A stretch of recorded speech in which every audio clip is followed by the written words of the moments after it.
Good morning, everyone. Good morning. Thank you for joining us for First Saturdays at the Delaware Public Archives and for the Dover Days Festival. So I encourage everyone, once the talk is done here, to partake in the festivities. In addition to some of our local sites to visit, America 250 is also here. I believe they're interviewing folks, collecting oral histories for America 250, so be sure to stop by. We also have our exhibit open in the back if you haven't seen it yet. So today, it is my pleasure to introduce our guest speaker, who's going to be telling us all about the history of Dover and the Revolutionary War. And she is a distinguished researcher, and more importantly, a valued colleague and mentor. So without any further ado, join me in welcoming Ms. Margaret Raubacher Dunham.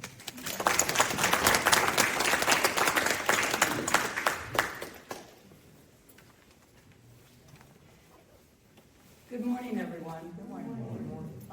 So if I start coughing, please excuse me. I'm in, third week of recovery of a 4-week sickness.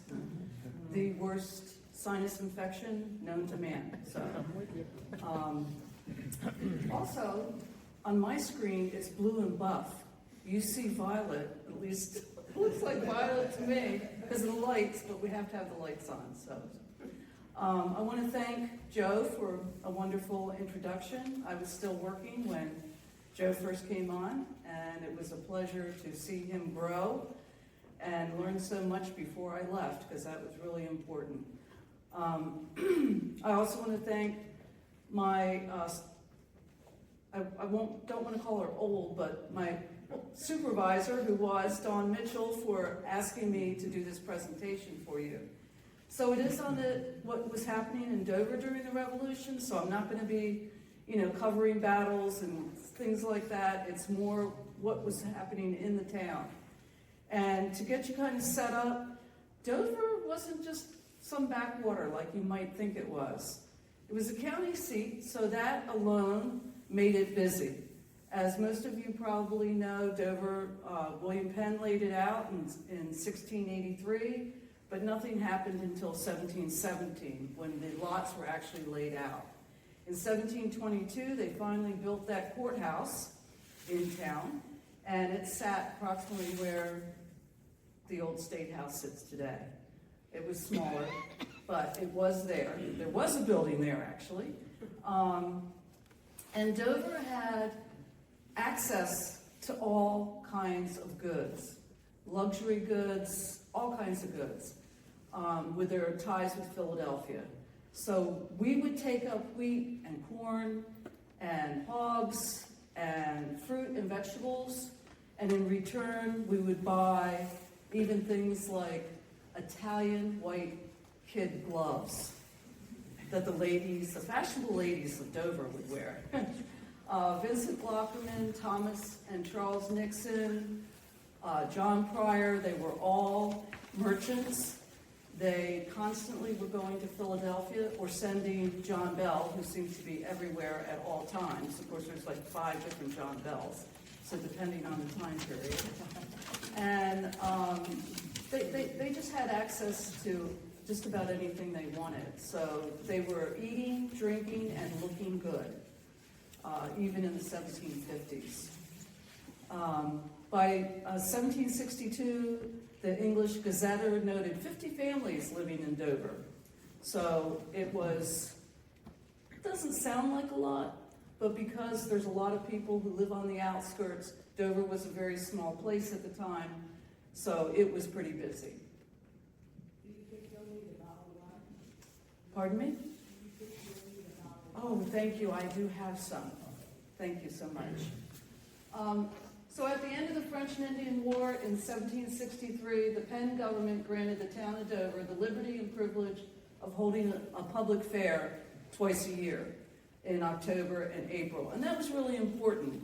You think the whole county, all the way up to Smyrna, all the way down to Milford, these people, grew different kinds of crops. Maybe they sold horses, animals, so they could all come into town a couple of different times a year. And so Dover was growing even more by the time the events of the Revolution start.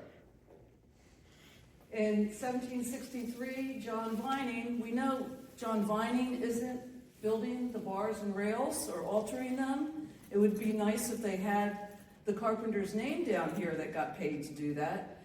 But already the Kent County Courthouse was in need of repair. That's a constant during the 1760s. They're constantly altering or repairing the existing courthouse that was built in 1722. And all the documents, of course, are from here from the archives. This is from the Kent County Levy Court minutes, which are a treasure trove of information. Again, in 1764, the Sugar Act, Parliament adopted the Sugar Act to raise revenue, and at the same time, the Penn government empowered Caesar Rodney, Charles Ridgely, and Thomas Park to dispose of any lots that were still empty in Dover, not sold. And Dover was a very small, narrow town. So North Street, which the Capitol Theater short centers on the corner of North, all the way over to West Street where the railroad tracks. East Street, which is this, what is this street? Legislative? No, not Legislative Avenue. Is that still East Street? And then down to South Street, right before the hospital. That was Dover at the time. So this didn't come out too well, but here's Courthouse Square, which we call the Green. Here is the Episcopal Church Square for Christ Church. And here is where the Presbyterian Church is over on Governor's Avenue. So as you can see, most of these lots are sold. But all these lots, which go all the way over to Eden Hill Farm, here's where the railroad tracks would be, West Street. So this part of the book, the way they did it in the book, this part of the map should be down here. Does that make more sense now? And this map, Thomas Rodney put that in this deed book, it's R1, I don't remember the page number, in 1768. And he copies it from Thomas Knoxon's map of 1740, which he must have crumpled up and thrown away then because we don't have it. Oh, and I'll continue to do that, say we, and I haven't worked here for 2 years. The Sugar Act is adopted in 1764 by the British Parliament to regulate its trade and raise revenue. In the document below, you can see that John, what do you think? How you would pronounce that? Yeah, buys from Vincent Lockerman 3 pounds of sugar in 1764. He's also buying silk, knee garters, and striped linen and ribbons. So even a cord winder, he's a shoemaker. He makes brand new shoes. He doesn't repair. He's making brand new shoes. Wants nice things too. And he actually paid in cash. In Vincent Lockerman's account book, it has the page how they paid. About half the people can pay in cash. The other half are paying in goods or services. So Vincent frequents John Bell's tavern, and when John Bell buys some stuff from him, Vincent just goes and drinks. And that is how John Bell is paying Vincent Lockerman for the goods he purchased, was by letting him come and have some punch and toddies. So Charles Ridgely was a doctor. In his account book in the 1770s, there's one person after being doctored pays him by doing some brickwork on his house on the Green. So we can surmise maybe that's when the addition's going on. Kent County Levy Court in 1764, John Bell is paid for court expenses, supplying candles, sweeping the courthouse, and other tasks. Dr. Charles Ridgely, he is going to be paid 50 pounds a year for taking care of prisoners at the jail who don't already have their own physician. So one thing you have to remember is that Levy Court takes care of anybody who can't help themselves. And so he is still living out at Eden Hill Farm at this time. So it's a little bit of a ways for him to come in. On March 27th in 1765, the British imposed the Stamp Act to support the troops in North America. So they tax anything paper, including playing cards. And of course, nobody liked that, to be taxed for every single piece of paper that they're going to lay their hands on. In Dover in 1765, the Recorder of Deeds office has Caesar Rodney, then the deputy recorder, invert the alphabet of the rolls office into a new alphabet and book. And John Bell, of course, is still being paid for supplying levee court with candles. And finding the levee court and court of appeals and entertainments of all kinds. And I'll let that just, be in your imagination what they're doing. 1766 to 1769, Declaratory and Townshend Acts. After the repeal of the Stamp Act, this way the Parliament still had the right to impose laws and taxes to help raise revenue to protect the forts along the frontier. So in the levee court minutes, especially early on, in the early 1700s, people are being paid for wolf's heads, squirrel scalps, blackbirds, because those animals can destroy crops. Not just crops, but like vegetables and fruit. It's kind of hard to read, but there were so many squirrel scalps in 1769 that they paid out 202 pounds. Yeah, that's a lot of squirrel scalps.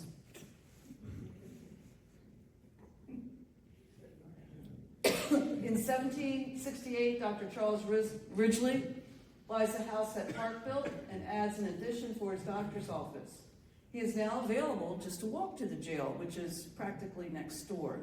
The jail would be approximately where Biggs Museum is, like down the hill a little bit. And, excuse me.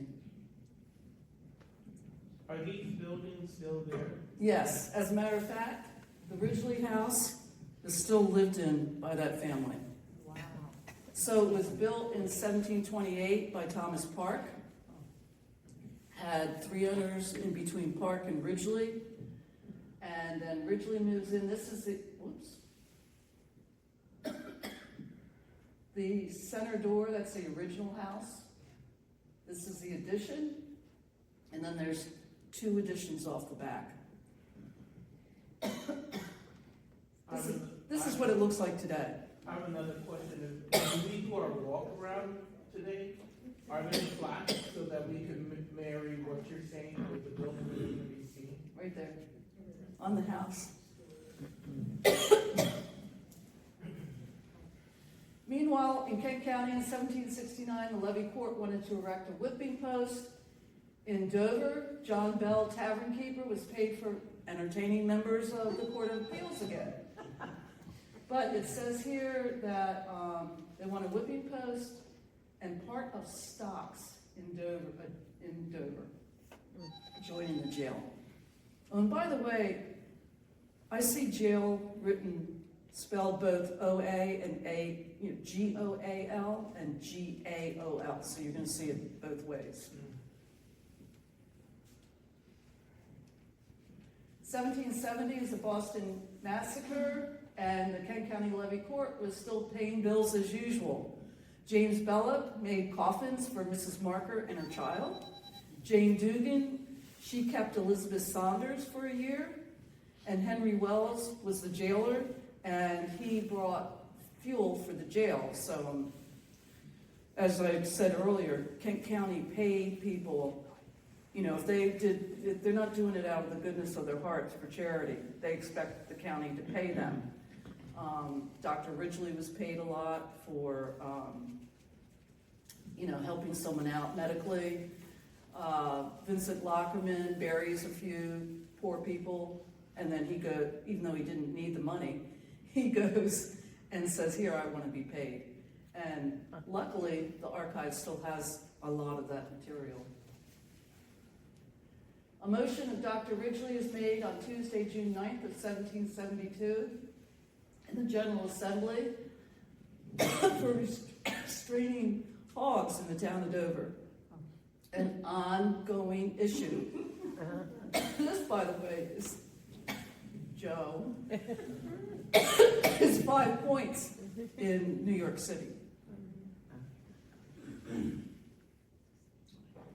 I might need Joe's help. Sorry, guys. 1773, John Pryor is interested in selling shoes in Dover. No girls' shoes. 81 pairs of men's, 32 pairs of women's, 41 pairs of boys. I guess the girls don't get to wear any shoes. You know, I'm not sure why that reasoning is. Yep. John Pryor lived all the lots in front of Christ Church. Christ Church didn't go up that far back then. So it was lined with houses, and he had 5. His shop, a couple of shops, and a couple of houses there.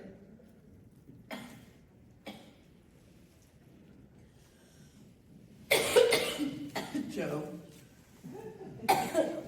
Sorry.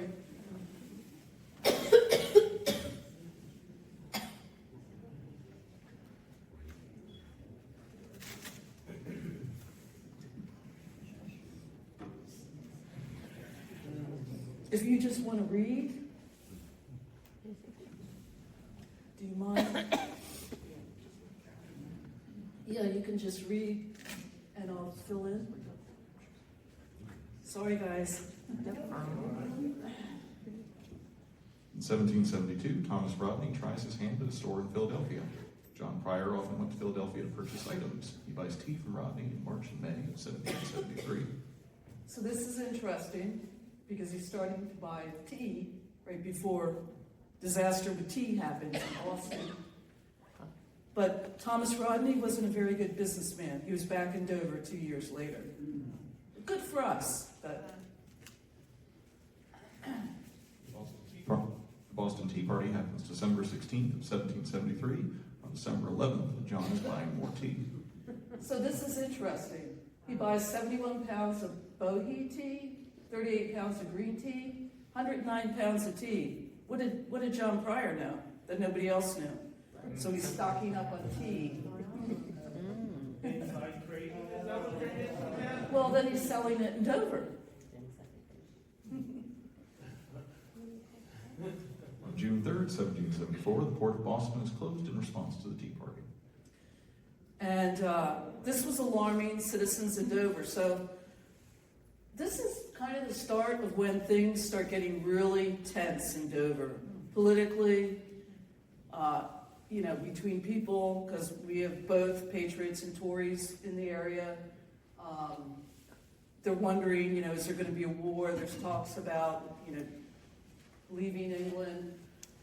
So if you can imagine just how tense things are probably getting here in Dover. The port of Boston is closed March 31st, 1774, soon afterwards. Leaders of Kent County and the town of Dover agreed to send relief to the town of Boston. So this is from the representatives of the Committee of Correspondence. They assembled in the courthouse to condemn the closing and then to say, let's send some money. Let's send relief to them. Whoops. This is just the first few people who signed that are part of that committee. There is a list 3 times as long as this of other citizens who also give money for the relief. And this is from within the legislative papers. The committees have their own. We do actually still have quite a few original documents from the correspondence and inspection. Tensions are high in Dover by 1774 between the key players of Kent County. There's some mistrust between the more conservative citizens of Kent County and those that consider themselves patriots. Thomas writes his brother Caesar from Dover, September 11th, 1774. And it says, in essence, what it says is that this guy, very wealthy Vincent Lockerman, is against him. So you have Thomas Rodney, Caesar Rodney, and William Killen, Thomas McKeon. So William Killen and Thomas McKeon make sense. They're Irish. They already don't like the British. So the Rodneys are a little bit, because they're Anglican and they're landowners, but they are not large landowners like Charles Ridgely, Vincent Lockerman, and some of the others. So he is saying that they are attempting to have their own ticket against Caesar, not include Caesar on the ticket. I love this. However, your good friend Dr. R has laid a trap with his old machine, Lockerman. Vincent actually wasn't super political, although he was in Delaware's General Assembly before the Revolution. And their ticket wins, and Caesar's ticket does not for that year. The Battle of Lexington and Concord happens on April 19, 1775, the same year the Second Continental Congress is held in Philadelphia. According to the House minutes of March 1775, the Patriots met in a Dover schoolhouse. So I want to find where this was, because we know that there were schools. We're just not quite sure where they were, except for the Dover Academy, we know, but that's 1810, where the militia was formed and officers appointed. There are monthly drillings of the militia in Dover. And Caesar Rodney, Thomas McKeon, and George Reed represent Delaware in the Second Continental Congress, and Dickinson is representing Pennsylvania at the time.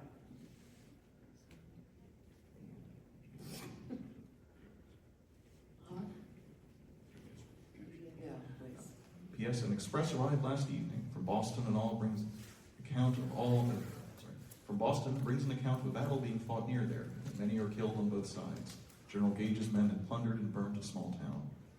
So this is a merchant in Philadelphia writing John Breedy, and he owns a shop in Johnstown, which is about 15 miles south of Dover. I included him because he has ties with the Nixons, the Pryors, and the Lockermans as far as their mercantile business goes. And he talks about that battle. Didn't know what was going on yet, but he would let him know. But most importantly, 2 hogsheads of rum and a barrel of sugar will be delivered down to Kent County. Also, go ahead. Also, most importantly, remember the gammons and pork spoiling down there. T. Mifflin had last year a quantity of gammon sent up to him, which was thrown in the Delaware. So again, showing that we send up stuff to eat while they send down pretty stuff for us to wear. And he also makes a statement that, but there is not a gun to be had in this city. However, a common low-priced muskets have generally sold for, you think it's 60 pence? Or shillings instead of pounds? Yeah, probably 60 shillings. I doubt if it's pounds. That's a lot of money.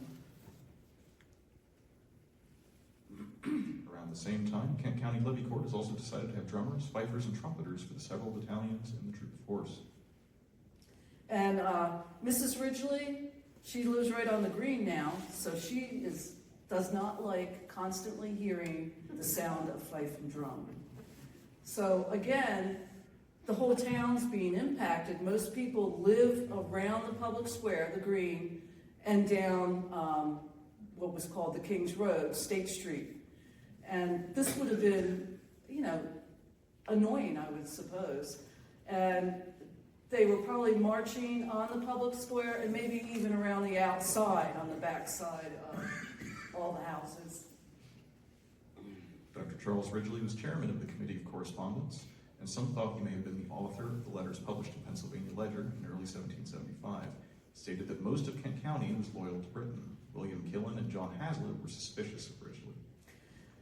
It was thought that the good doctor had sent an article to this paper, and it had been published. It wasn't signed. Many people were upset and thought tarring and feathering was what should be done even before they found out if he actually wrote the letter. Thomas Rodney, so he claimed at a later time, secured Ridgely's acquittal. It did come out, though, that this is a letter that Ridgely is writing to the Philadelphia Committee of Correspondence, and he is thanking them to find out who the author was, and it was Robert Holliday.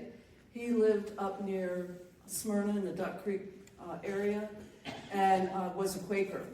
And so he was also not, they ended up treating him fairly too. So luckily he didn't get tarred and feathered either.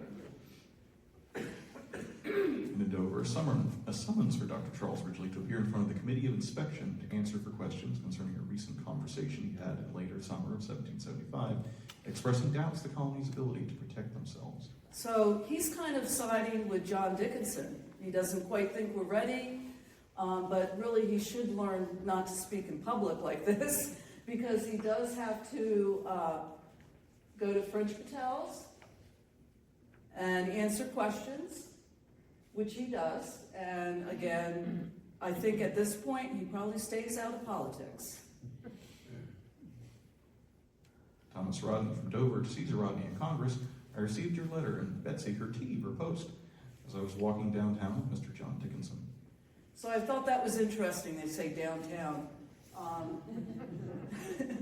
But one of the things they're talking about here is that Mr. Dickinson is hoping still for reconciliation at this time.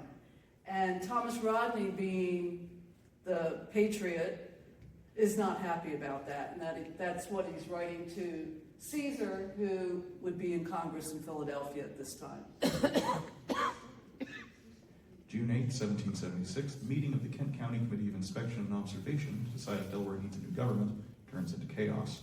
So the Continental Congress suggests that if your state needs a new government, now's the time to do it.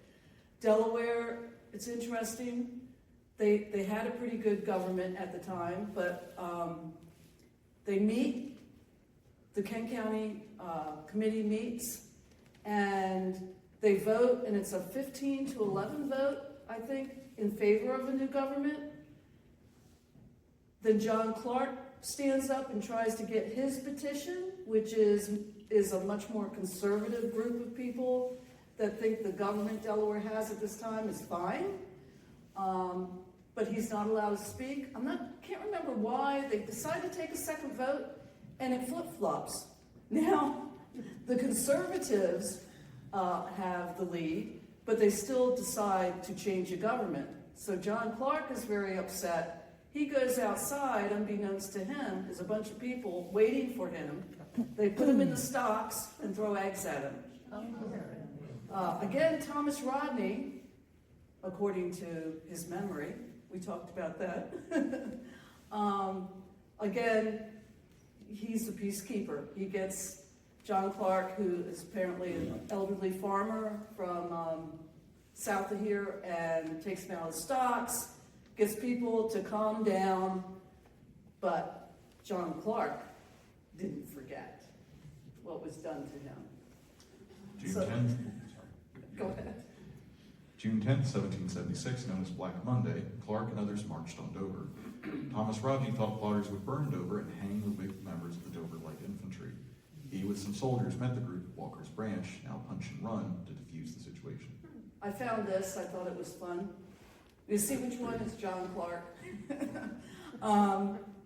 So Thomas takes part of the Dover Light Infantry down.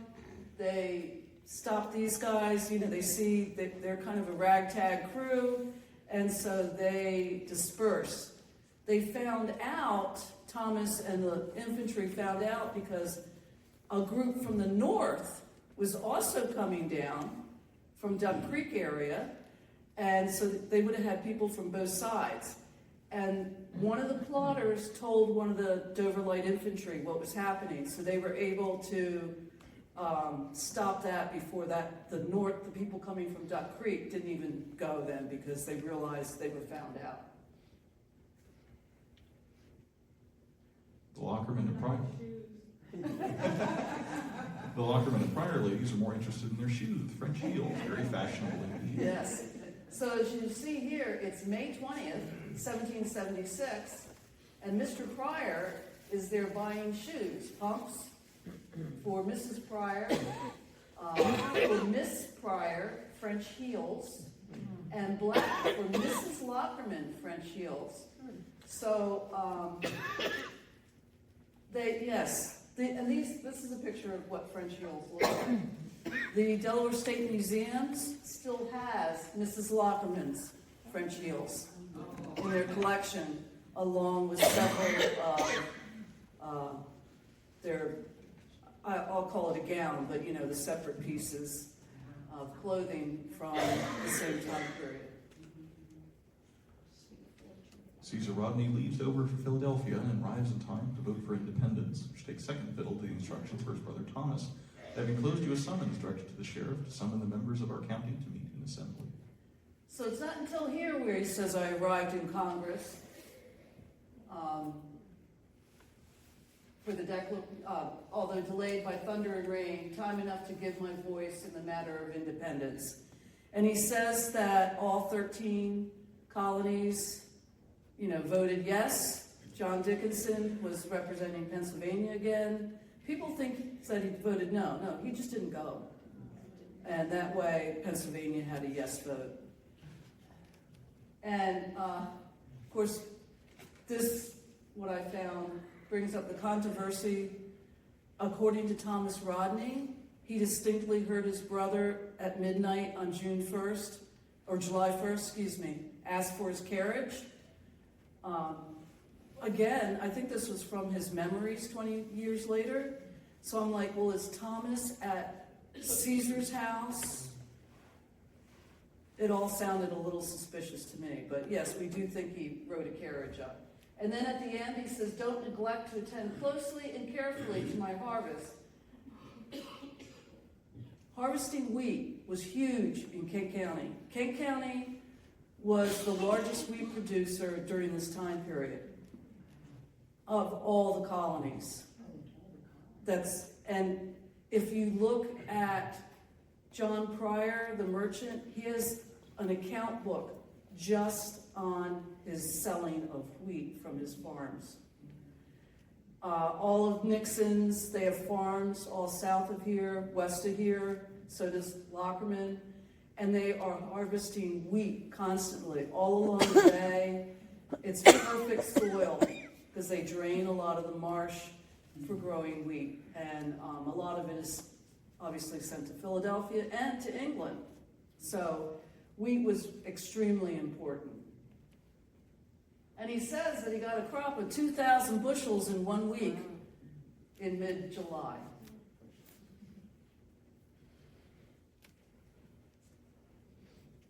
Colonel Hazlitt writes to Caesar Rodney from Lewis at the celebration in Dover on July 7th. That barrister he's referring to is William Killen.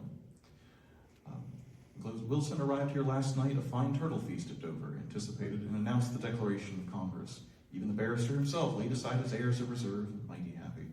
I must beg pardon for having taken up so much of your time in small matters. Wilson arrived Friday evening, the 5th, in Lewis from Dover, where he was on the 4th of July. So they did actually do a little bit of celebrating on the 4th of July. And those of you who are from the Dover area, do you remember going to the Village Inn and having snapper soup? I sure do. That stuff is good. And they ate a lot of it. They did all over the colonies, is my understanding. The committee went to the courthouse. The president read the declaration of Congress. Thus we destroy ever the shadow of that king who refused to reign over a free people. So on July 30th, 1776, Thomas writes to his brother, Caesar, who's in Congress, about the reading of the Declaration. And the committee goes into, they're having a vote, they're doing something. They're having a vote in the Kent County Courthouse. They go in, they're interrupted, the Declaration is read, and then the council president asks for a portrait of King George. They're already out in the public square, probably some of those citizens, making a fire. And so the committee sent for the picture, and the drummers and the infantry bear it before the president. They march 2 by 2, followed by the light infantry and with music around the square, then form a circle around the fire prepared in the middle of the square for that purpose. And then they commit it to the flames.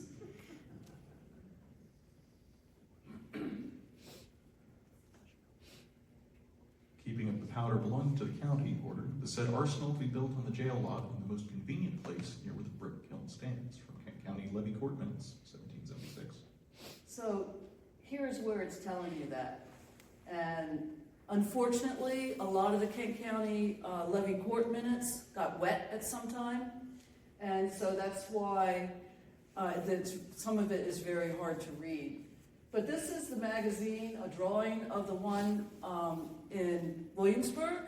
So we don't know what this one looked like, but we do know that it was made of brick, and we do know that it stood somewhere. A lot went on down there at that jail lot, because they said there was a brick kiln down there too. So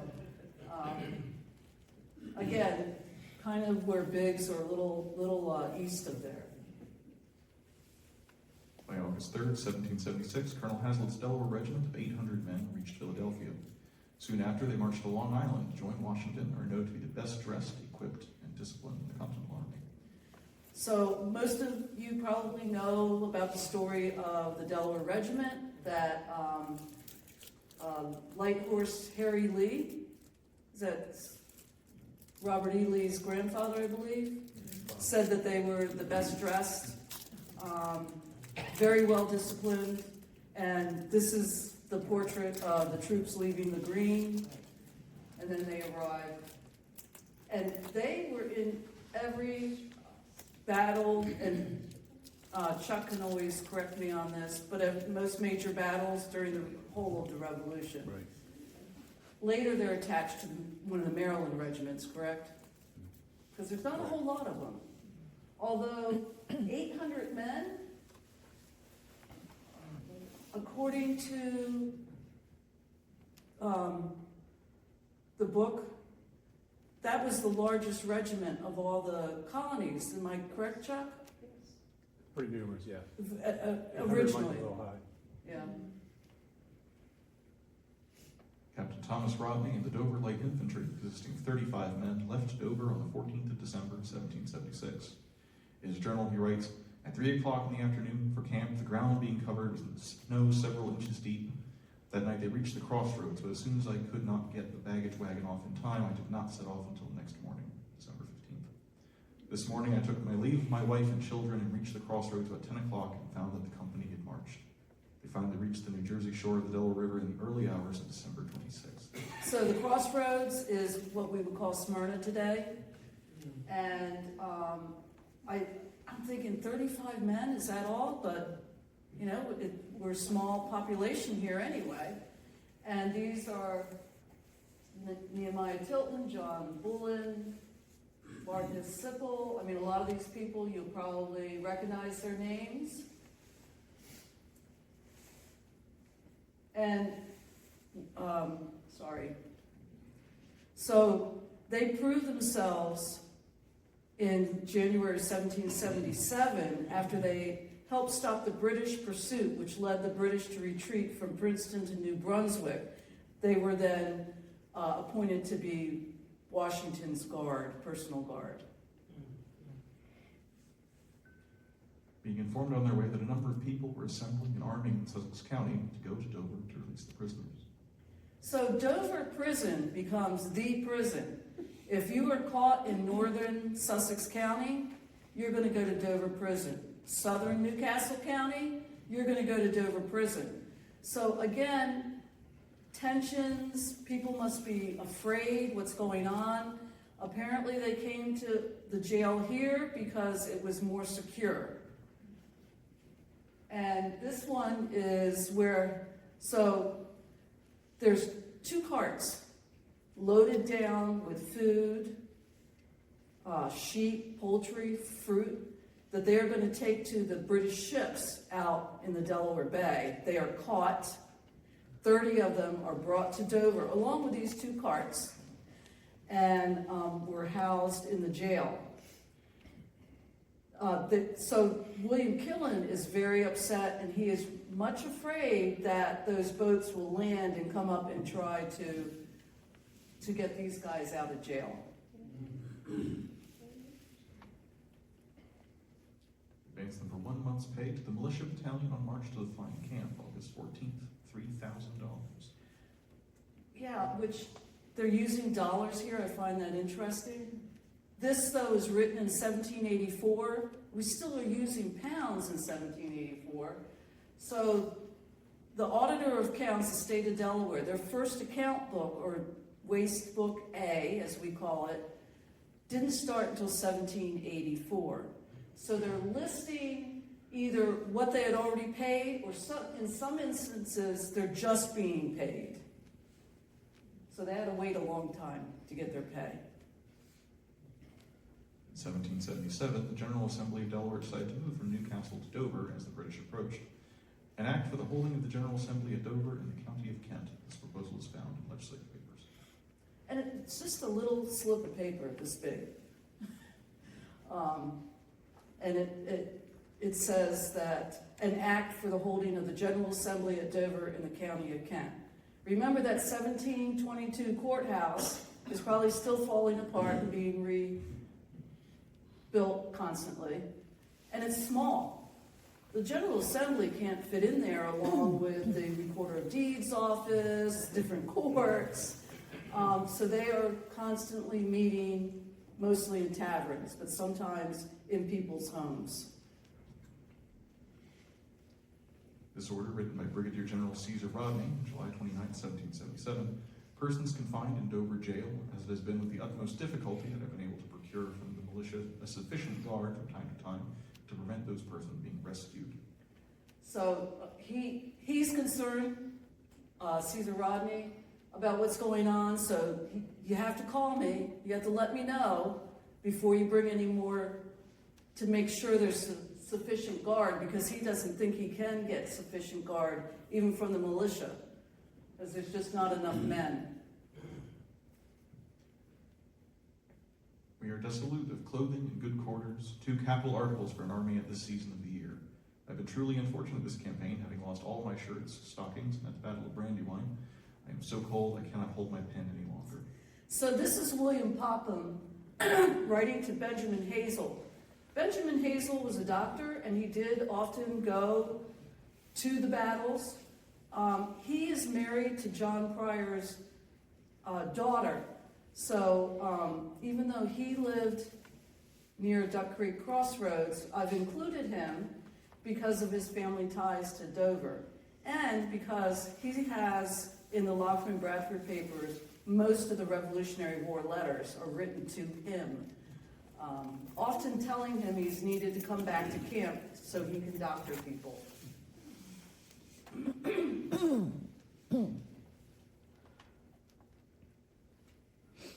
Payment by the State Auditor's Office for the money that Vincent Lockerman lent to clothe the Delaware Battalion in 1777, which must have been a relief to William Popham. So yes, Vincent Lockerman is extremely wealthy.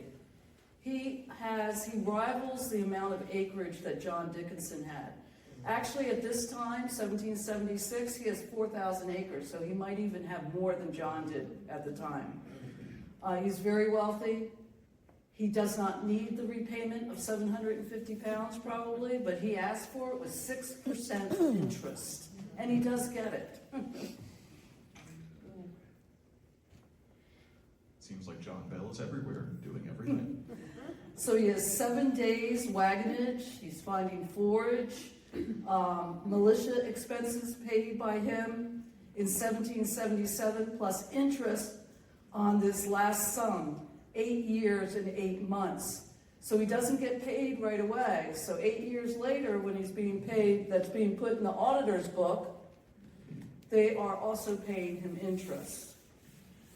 So John Bell is being paid a lot of money by either the state or the county. Benjamin Van Gisix Yeah. and Thomas Williamson had guns taken at the same time in 1777, but were later paid by the state as shown in the Auditor of Accounts Facebook A. So the government does sometimes take your guns. And they took their guns because they needed them for the war, but these guys were eventually paid back.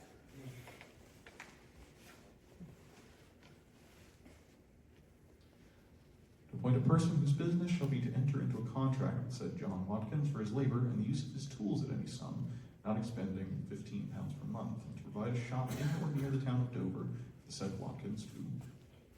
So this is, again, in the legislative papers, little tiny piece of paper. And he's going to repair guns or any kind of weapon. He's not making them, he's just repairing them for the Continental Army or the militia, whomever need it done. And all this is happening right here.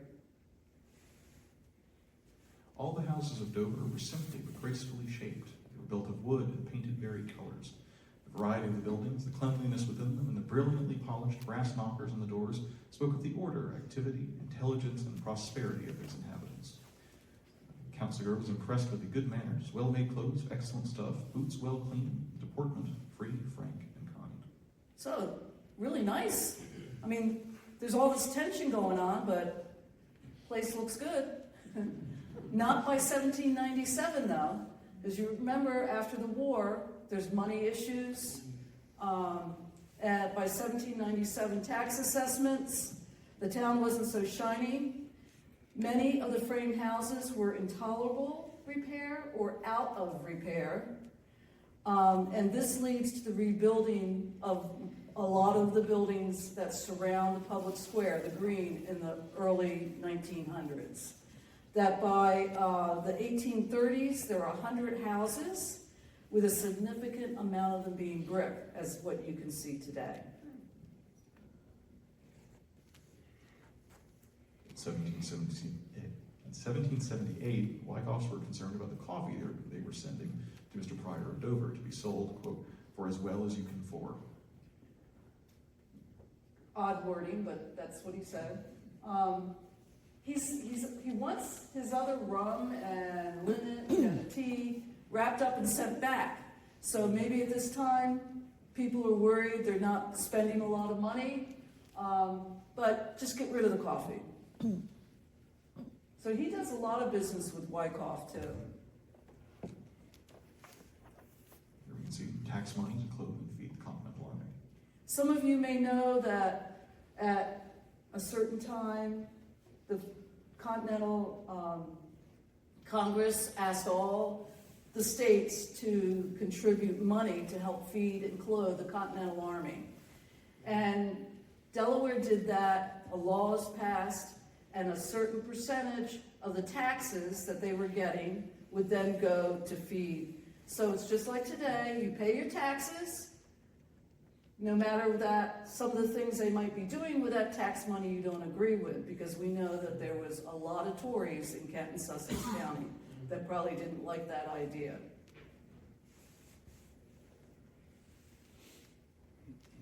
The auditor's office in Dover was a busy place in 1784, finally paying the legislators for coming to Dover for all the sessions during the war. In 1779, both French Patel and John Bell were busy with members. So you have French Patel having the Newcastle and Kent members staying at the Golden Fleece, and John Bell has the Sussex County members staying at the sign of the George Washington. It was King George. Now it's the sign of the George Washington. Patel's Tavern was obviously larger than Bell's. 1779, the state of Delaware enacts a law to temporarily outlaw the distilling of grain into spirits. A bill to prohibit for a limited time the distilling of whiskey from wheat, rye, or any other sort of grain, or from any meal or flour. So again, realizing that the Army needs all the wheat or any kind of grain it can get its hands on. They don't want you to make any spirits right now. The Black Camp Rebellion was in August of 1780 when some Tories in Sussex County met in Cypress Swamp. They were brought to Dover to be jailed. So I'm not going to go into detail about this rebellion, but again, they're all the way down in the heart of Sussex County, and they bring them all the way up to Dover, and in 1780. So Dover is still having to take in prisoners. It would not be right to let them free. Right. So Benjamin Crooks is being paid for 4 cords of firewood for the use of the prisoners of war confined in Dover jail in August. This is a constant payment that we see in the Kent County Levy Court. And the 2 taverns used to feed and house the General Assembly in 1780. 1780, again, Patels and Bells. John Banning for oats and corn, and John Bullen for taking care of horses. Now, I'm assuming the oats and corn that John Banning supplying is for the horses and not for the guys. Not only was money given to the U.S. for the troops, but pork, flour, and salt. Don't forget the 2,000 gallons of rum. 2,000. But 800 barrels of pork, 3,471 barrels of flour, and 50 bushels of bushels of salt. That's what it said, right? So yes, not just money, but food. Resolved by the Continental Congress, July 18, 1775, that a ration consist of the following kind and quantity of provisions for each man, 1 gill of rum per day. So we do know that, and I looked that up, that's 4 ounces. How do you say it, Jill? It's 4 ounces. And I think when you make a drink, don't you just use 1 ounce? So, 2. So that's a fair amount then. 4 ounces is a pretty decent amount for a day.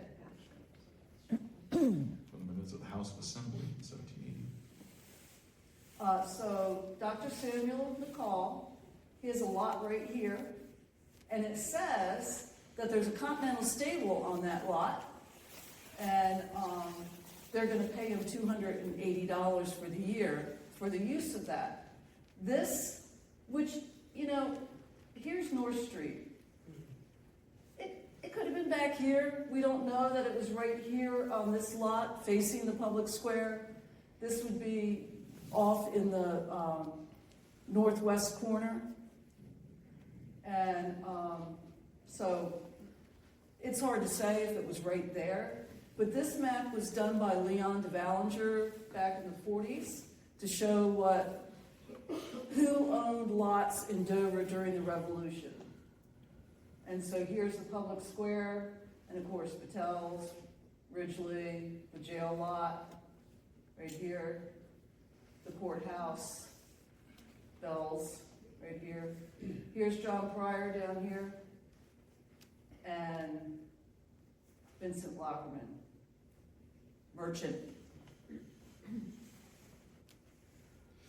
2 Maryland soldiers and 3 wagoners employed in continental service were posted in Dover. Signed James Coakley, November 1st, 1781. So we talked about that earlier, how the Delaware battalion gets pretty decimated, and they are attached to a Maryland battalion, and at the same time, they're going to help out in Dover, because that jail is probably full. Wheat was always an important crop in Delaware, especially in Kent County. So by 1783, we're still selling wheat. This is through Charles Nixon. Charles Nixon was a captain during the Revolution. He's young. His father, Thomas, originally had the farms and sold the wheat, and now he is doing it. They go to both Little Creek Landing, straight out, and Hunn's Landing, which is in Lebanon. They use those 2 landings, so probably depending on which farm the wheat is coming from is which landing they'll probably use. And in those Lockman papers, there's hundreds of pieces of paper this big, paying the wagoner to take the wheat to one of the landings. It's just amazing. And before the Revolution, when John Pryor and the Nixons and Lockerman are, especially Pryor, he buys a lot of stuff for Nixon. It's kind of an interesting relationship they have, on top of the fact that Lockerman marries his teenage daughter after his first wife dies. But the folders with these little pieces of paper that say, you know, he bought the shoes and all this other stuff, are like this thick for a year in the 1760s. By 1777, the folders are only like this.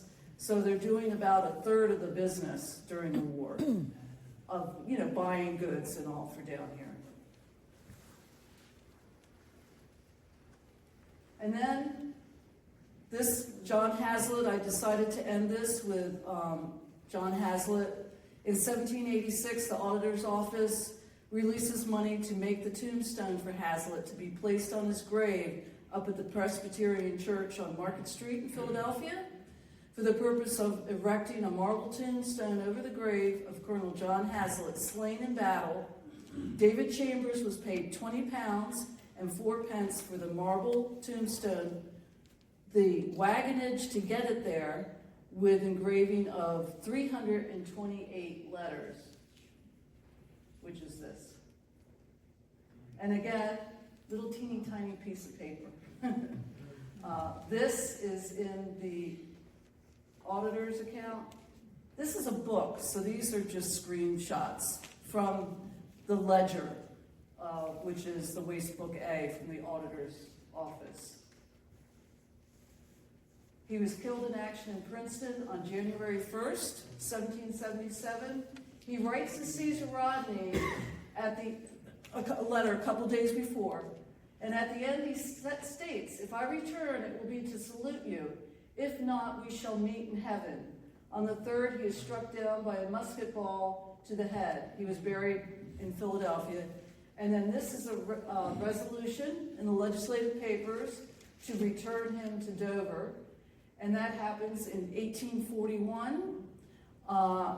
He was brought back with a full military escort and a ceremony at the cemetery, which is the Presbyterian Cemetery, where he's buried on Governor's Avenue, which is between, is that north? Yeah, and Bank Lane. Mm-hmm. That's where his grave is now, because that's where he went. When he was here in Dover, that's where he would have gone to church. He lived outside of Milford. That's where his plantation was, outside of Milford. And that is the end. If you have any questions, if I can answer them.